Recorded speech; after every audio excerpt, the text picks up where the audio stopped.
저는 고등학교 수학 선행을 하지 않았는데 고등학교 가서 1등급을 받을 수 있을까요? 네, 가능합니다. 물론 쉽지는 않습니다.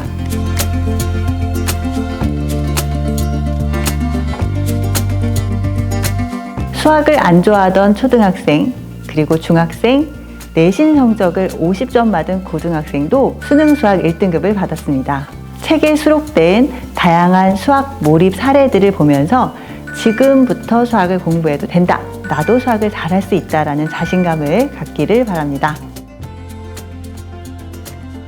수능 수학 1등급을 받은 많은 학생들이 중학교 때 고등수학 선행을 합니다. 하지만 예외도 존재합니다. 우리 아이가 수학을 안 좋아하더라도, 그리고 고등학교 수학 선행을 하지 않았더라도 고등학교 가서 충분히 수학을 잘할 수 있습니다. 중요한 것은 자신감입니다. 자신감이 생기면 재미있어지고 실력은 금방 늡니다.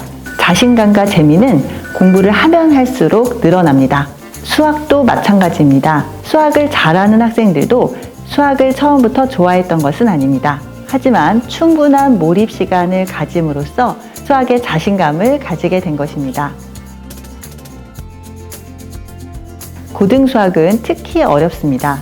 그래서 고등학교식이 수포자가 급격히 늘어납니다. 하지만 본인만의 방법을 찾아서 몰입한다면 고등학교 시기에 시작해도 충분히 수학을 잘할 수 있습니다. 중요한 것은 포기하지 않는 마음과 해낼 수 있다는 의지입니다. 그리고 포기하지 않고 지속적으로 도전하는 것입니다. 확실한 목표는 수학 몰입에서 가장 중요합니다.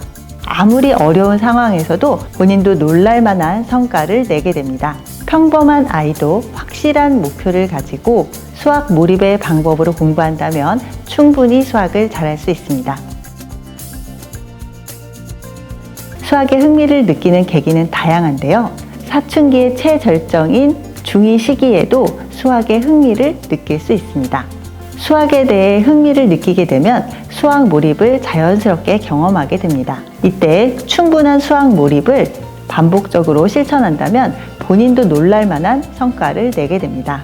수학을 통해 익힌 몰입 습관은 다른 과목에서도 효과를 보게 됩니다. 왜냐하면 공부의 원리는 크게 다르지 않기 때문입니다. 산만한 초등학교 저학년 아이에게 수학 몰입의 습관을 만들어줄 수 있는 방법이 있을까요? 네, 있습니다. 아이마다 맞는 몰입 방법을 찾으면 됩니다. 저학년 시기에는 다양한 퍼즐이나 보드게임을 활용하면 좋습니다. 이때 답답하다고 부모님이 대신 문제를 해결해주면 안 됩니다.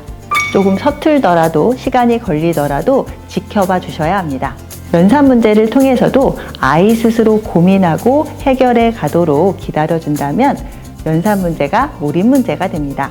특히 저학년 시기일수록 기초 연산 실력은 중요합니다. 쉬운 개념 문제를 스스로 풀지 못한다면 이유는 뭘까요? 그 이유는 건성건성 개념 설명을 들었기 때문입니다. 기본 개념에 대해서도 스스로 몰입해서 알아가야 합니다. 기본 개념에 대한 이해가 부족하면 그 문제에 대해 제대로 몰입할 수 없습니다. 전쟁에 나가는 장수는 기본적으로 총, 칼, 활에 대한 기본적인 지식이 습득이 되어야 합니다. 그래야 적을 만났을 때 총을 사용할지 칼을 사용할지 결정할 수 있고 능숙하게 무기를 이용해서 적을 무찌를 수 있기 때문입니다. 같은 방법으로 우리 아이가 수학 문제를 마주했을 때 문제를 해결하려면 이용되는 공식이나 기본 개념에 대한 충분한 이해와 연습이 되어 있어야 합니다.